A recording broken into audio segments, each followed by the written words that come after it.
Okay, yep. So it's a spirit retrieval. Soul retrieval.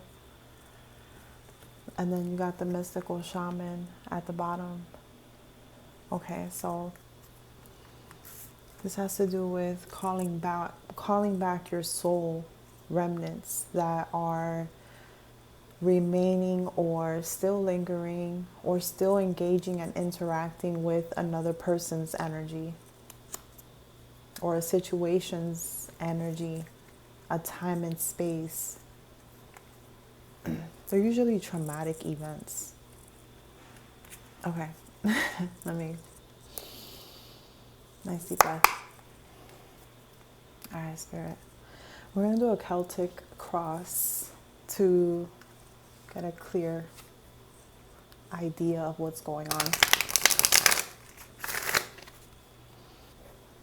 So, what is it that you want to show us right now, Spirit?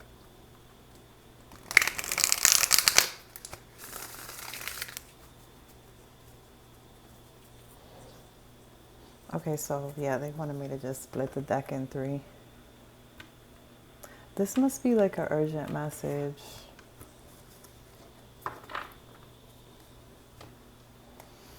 Okay, so what covers you? The Ten of Wands. What crosses you? The Seven of Pentacles.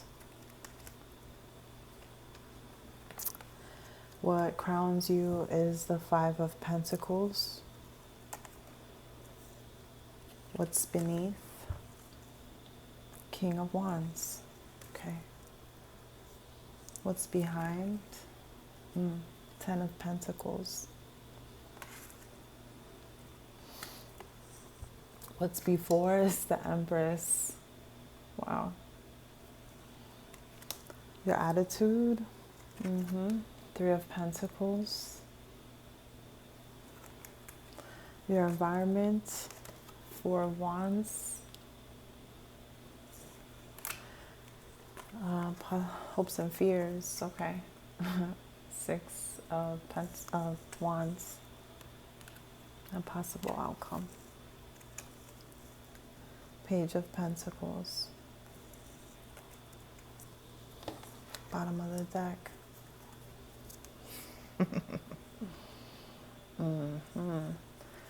Give me a second to sit with this.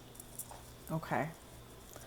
So, with the Ten of Wands and the Seven of Pentacles, you're at a point where you've made a decision as far as what you need to put down, like what you can no longer carry, what's no longer sustainable. Thinking about the long-term sustainability, the weight that you're carrying, the burdens that you're carrying, the responsibilities. These might be different roles, perhaps different projects. Indubitably, your focus on the long-term sustainability of what you're investing in, what you put your energy into, is what's truly driving the ability to put these burdens down.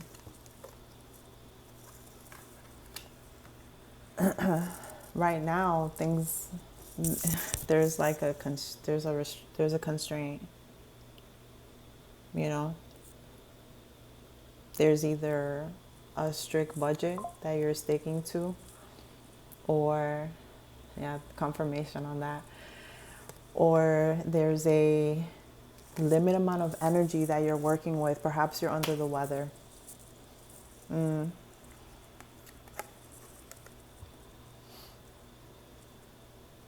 Perhaps putting down some of these burdens has actually put you in a place where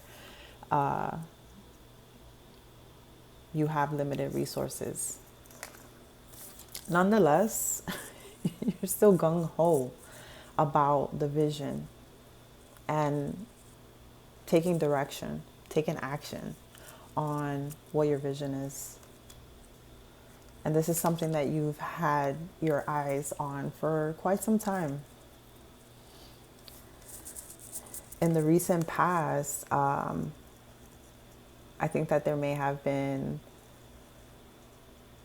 a chapter that closed as far as where you were going to invest your energy. That closure is what may have brought you to this place where you have limited resources. Nonetheless, in your future, like what's before you, is still the Empress. You're still creating. You're still nurturing yourself.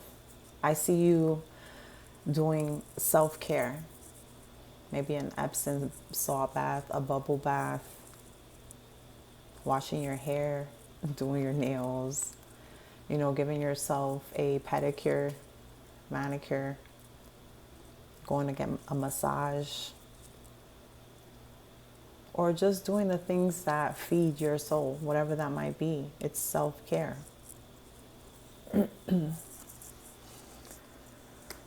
So you still continue to take care of yourself. Your attitude is all about teamwork, collaboration. You're up to invest your energy into what is going to be sustainable, what is going to bring closer what you have your eyes set on. So, yeah, you might be thinking about new ways to kind of solidify this vision in your current reality. I just jumped to the outcome because I do see it's like as if you're revisiting an old idea and you're creating a new structure for it. Like there's something, maybe in operations, maybe in your marketing, you're like creating a new structure for an old established pursuit.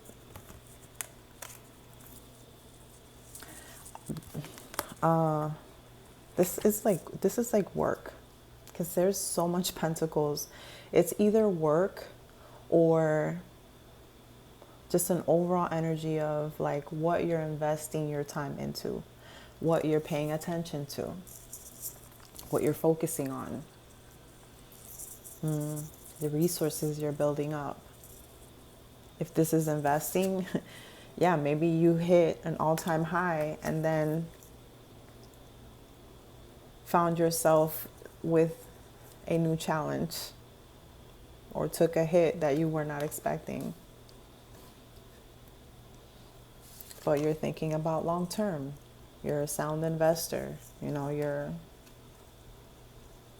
understand that there's going to be highs and there's going to be lows.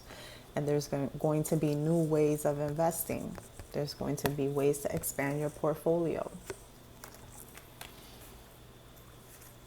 Of course, hopes and fears, you're going to want to be successful. You're going to want to gain recognition for what it is that you're investing your time into. This pursuit. Recognition will come. And success will come. It's already in your energy. Once it's in your energy, for some reason, 1217 stood out to me right there. That's an 8 and a 3.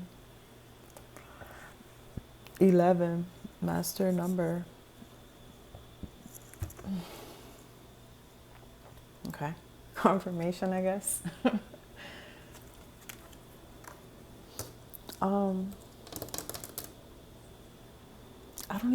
I feel like, okay, why is there soul retrieval? Yeah, that's very important. Why is soul retrieval here then? Okay, this might have to do with family, a legacy, your lineage. You're laying new seeds. What's going on here?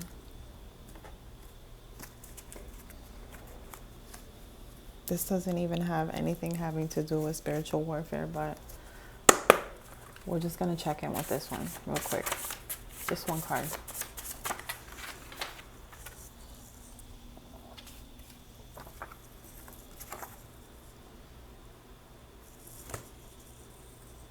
Oh my God.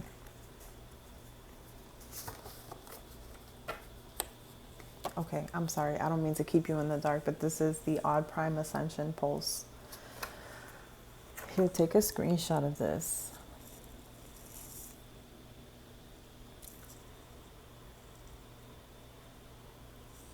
This is a number for rapid evolution.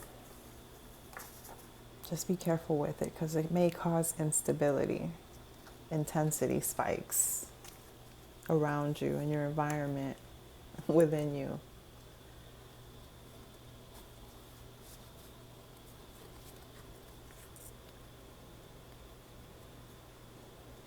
I'm seeing like a whirlpool in my mind's eye, and like all of the parts and all of the bits and all of the residue of your soul that has been scattered throughout space and time, spinning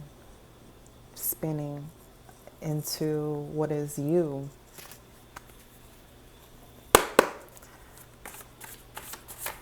What is it that we don't see here? What is it that we don't see here?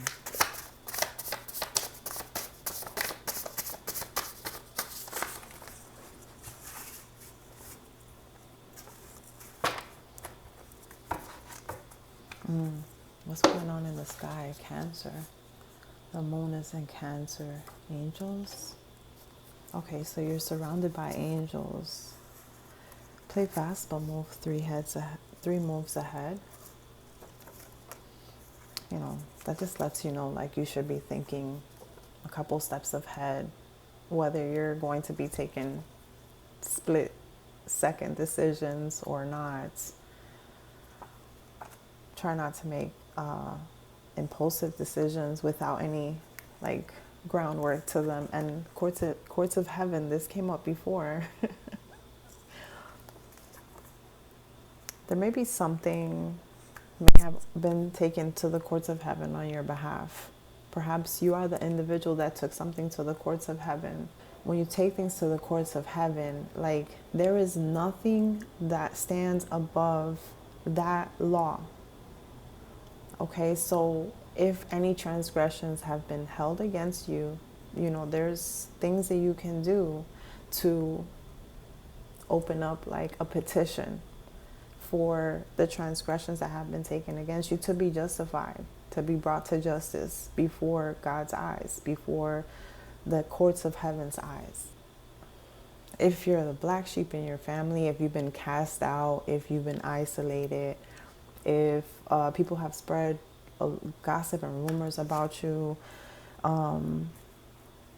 even ruin opportunities for you in some way, like sabotage opportunities for you in one way or another, there may be certain type of spirits attached to your family's lineage. And sometimes those are the communities that we first learn to engage in, and those cycles repeat themselves outside of those social structures. Whatever is attached to that lineage is something that you may have to take before the courts of heaven.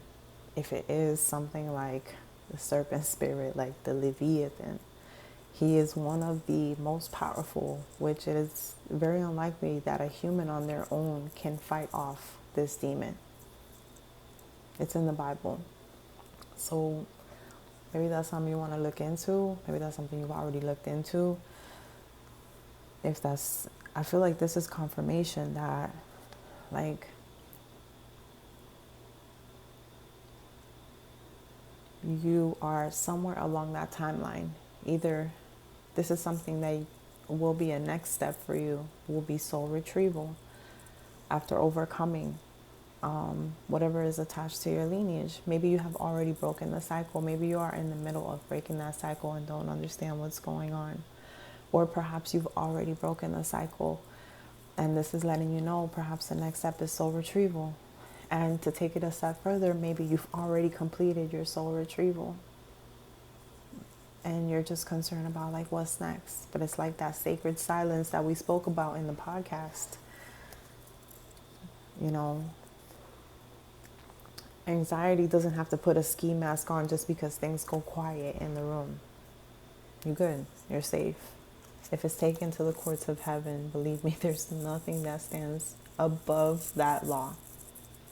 Justice will be brought to this. And you will be good. You will find peace. What else? Let's get one of these. And then I'm going to leave you guys.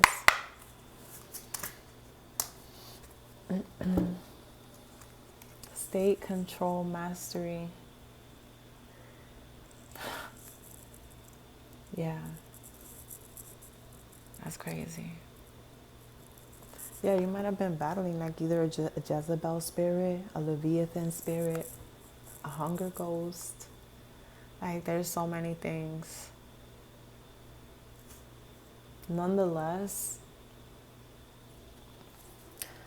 when you take sovereignty of your vessel and you claim dominion over your state of being, that is the breaking of the contract with those type of entities that warp your state, and they warp your environment to continue to feed that state back to you, to your sensory system, to keep you in that cycle.